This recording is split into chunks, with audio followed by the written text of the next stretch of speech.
My other, more rock Cornford is currently sleeping in Dizzy Rascal's studio, waiting for some ridiculously large festival or another. So I'm making do with the more refined, elegant, subtle jazz Cornford amp. And to compensate for that, I've brought a number of pedals with me. I can see that there's camera trickery going on, even as I speak. So hopefully, this is the one our cameraman likes the most, so hopefully he's trained in on this one already. This is the Sir Riot pedal, which basically gives me all the filth that you're going to be hearing today. That's the core sound of the guitar.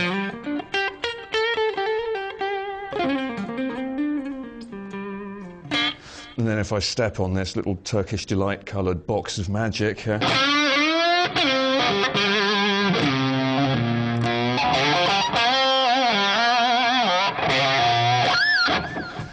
So it's a pleasing little distortion pedal, and I've actually found you can turn up at a gig where you don't know what the amp is going to be for whatever reason.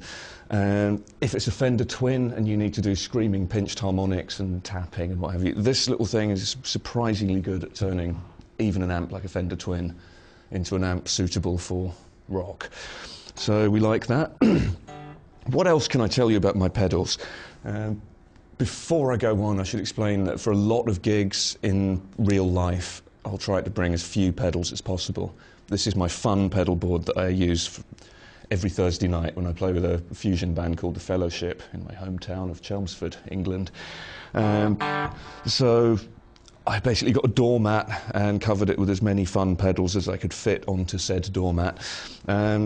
Where to begin? I think I'll begin with this blue one over here, the Analog Man Chorus. I think you might enjoy that.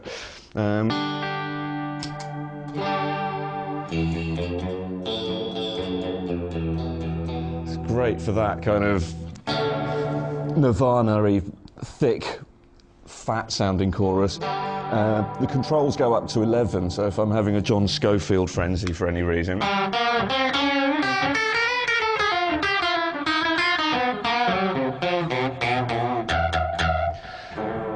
So that's some pretty extreme modulation there. Or I can put the modulation depth back to a sensible level and turn up the speed, and now...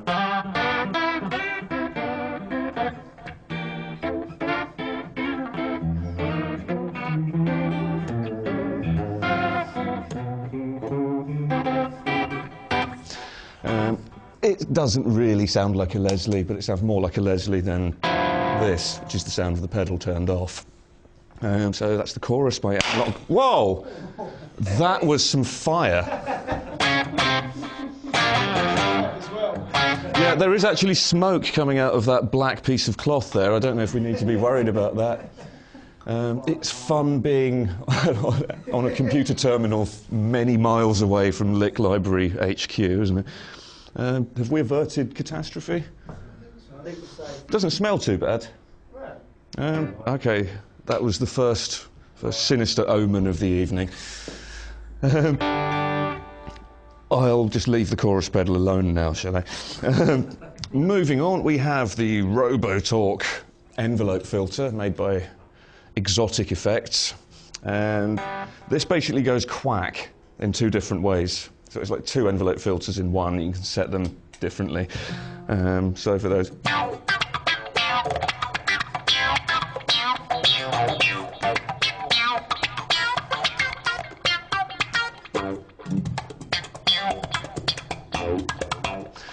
So you get that kind of quack. I find they're really fun musical effects to use, envelope filters, because they give you another dimension of control. If I play softly like that, you can hear the envelopes just subtly wowing. If I hit the note harder, meow.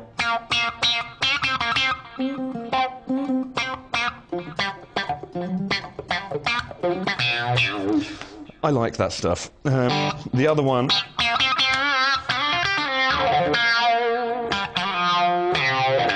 It's a different setting, I can even combine them. And it starts to the untrained ear to sound a bit like a phaser. But I don't need it to do that because I have right here the Moon Phaser pedal made by a company called Moon Phaser. And this is a real phaser.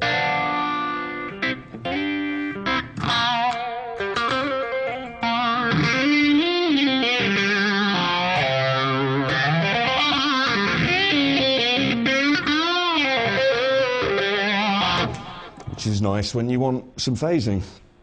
What else can I tell you? Oh, over here, the Silver Machine Wah. This is the silvery looking one. Built clearly to industrial spec. And it kind of does the bad horsey thing where it's not a wah, and then I tread on it and it becomes a wah. The extra trick, there's a number of controls on this which you probably won't find that interesting. But I can step on that toggle switch in the corner and now it's on all the time. So if I'm...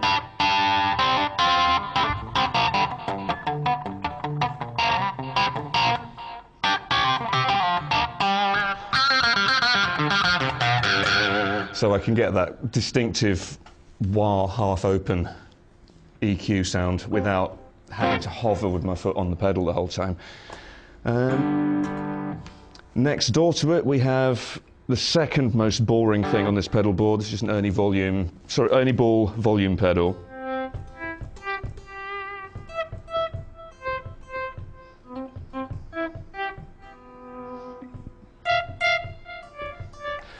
Which is kind of a big part of how I play now. I get all lonely and upset when I don't have a volume pedal.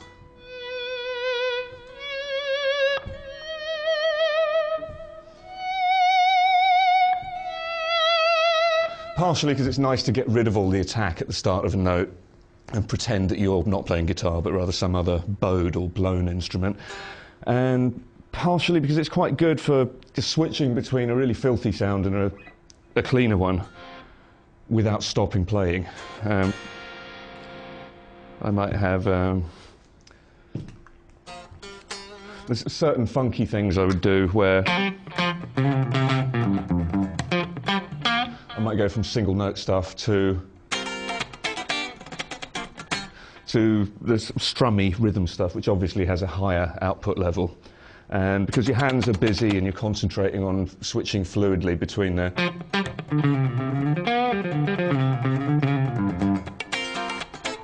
It's nice to be able to compensate for the added volume output of this violent strumming by just easing the volume pedal back. The most boring thing is the Voodoo Labs Pedal Power 2 Plus, which I bought recently. It cost me about 180 of your earth pounds. It's an expensive thing to have on your pedal board, and it doesn't do anything at all. But that's good, because other power supplies I've had in the past hummed. And what you want a power supply to do is nothing other than feed your pedals with tasty current.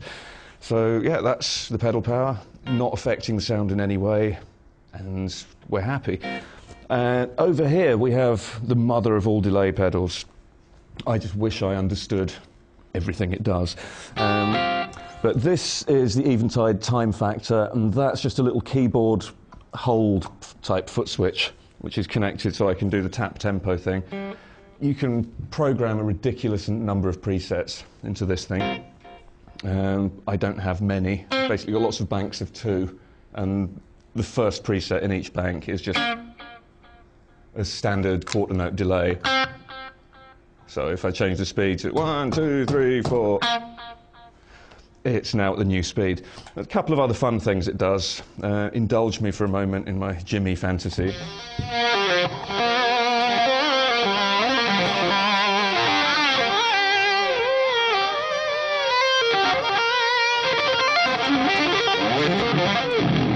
Which appears to have become less Jimmy towards the end, but you get the idea. That's a reverse delay with the mix set to 100% wet.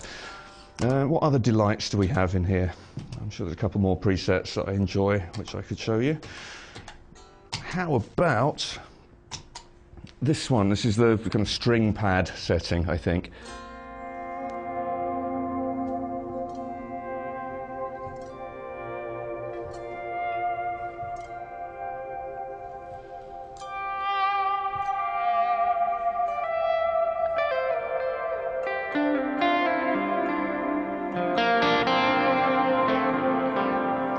It's just the haunting, far too many repeats, the mix is far too high. It's got an atmospheric, pleasing kind of a noise. We've got the Albert Lee thing, if you want 1, 2, 3, 4.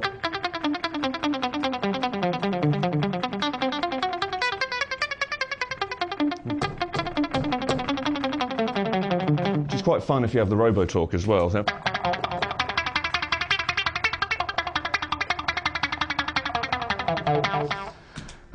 hours of fun. And finally, this really cheered me up when I actually spent some time reading the manual for this pedal. It's got a ring modulator of sorts, and if this isn't the best noise I can make, I don't know what is. Ah, that's not it.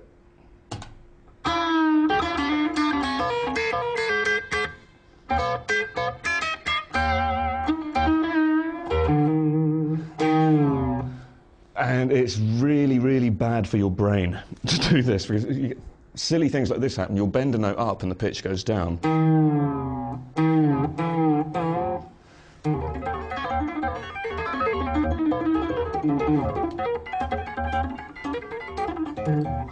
Which is fun for those Billy Cobham 70s moments.